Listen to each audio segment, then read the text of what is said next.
болсо, нурдан жаралган болсо, ошол нур энергия менен табиатты бейишке айлантып атса, адамды пендечиликтен чыгарып периштелик сыпатка өткөрүп атса,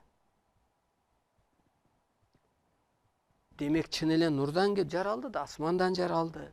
Ааламдан келди, мына атайын эле ааламдан арналып элге ал келген. Эгер мунун аудиосу болбосо, анда мен жалганга окшоп калат элем. Бул биздин формула, кимге биригебиз. Мындан ары байга карабай эле койгула. Бийликтеги адам өзгөртө албайт. Себеби касиет жок аларда, энергия жок. Мындан ары каражат менен башкарылбайт, ал заман бүткөн. Мындан ары касиет менен башкарылат. Ошон үчүн сиз касиетке калыптансаңыз, дүйнө эли келип сизден багыт алат, бата алат. Биздин милдетибиз ошол. Ал пендечилик жашоо, ал байлык, бийлик деген эски түшүнүгүбүз. Мына табият жөнүндө сөз кылсак, Арстанбай табиатты бейишязга айлантыш керек деп жерде да берилет.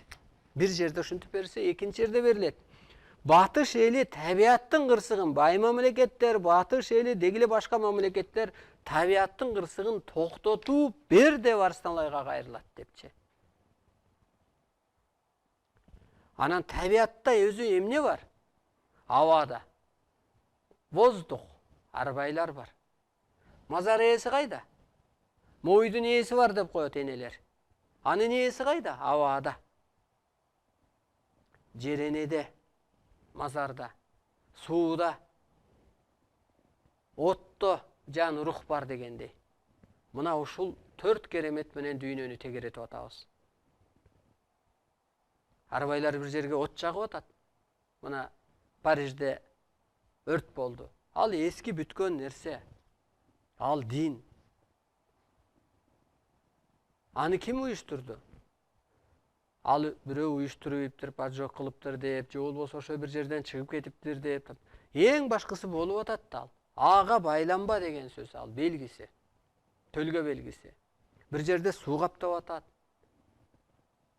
Мына Кыргызстанда жок азыр. Анткени Арстанбай табиатты бейишязга айлантып койдук. Арстанбайдын буту өзү ушул жерде тургандыктан Кыргызстанда тынч. Кана жер көчкөн, өзгөндө жер көчө берчү эле, түштүктө жер көчө берчү эле. Мен 2 жыл болду ошол жерге барып 2017-жылы. Мээрим төгүп Мураке деген жер бар экен, өзгөндө.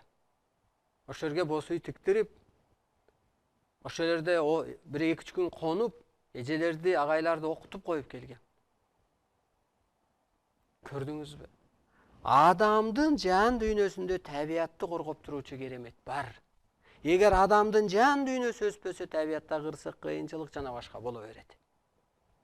Сен жакшы болбосоң, жерене, энең капа болот да, жасалайт да, топурагымды түйүп берем дейт, көзүмө көрүнбө дейт.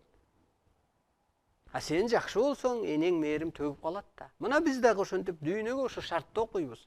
Сен өссөң, өйдөлөсөң, өзүңдү таанысаң, пендечилигиңен чыксаң, анан табиат тынчыйт дейбиз. Болбосо биз табиат аркылуу сени жазалап атабыз дейбиз. Бул жерде так берилет. Арстанбай табиат менен гана дүйнөнү талкалап башкарасың. Биринчи талкаламайын сага баш ийбейт деп берилет. Табиат менен иш алып кетсек, адам, эл, мамлекет өзү эле бизди ээрчийт деп ааламдан берилет. Мына, эми издейт Кыргызды.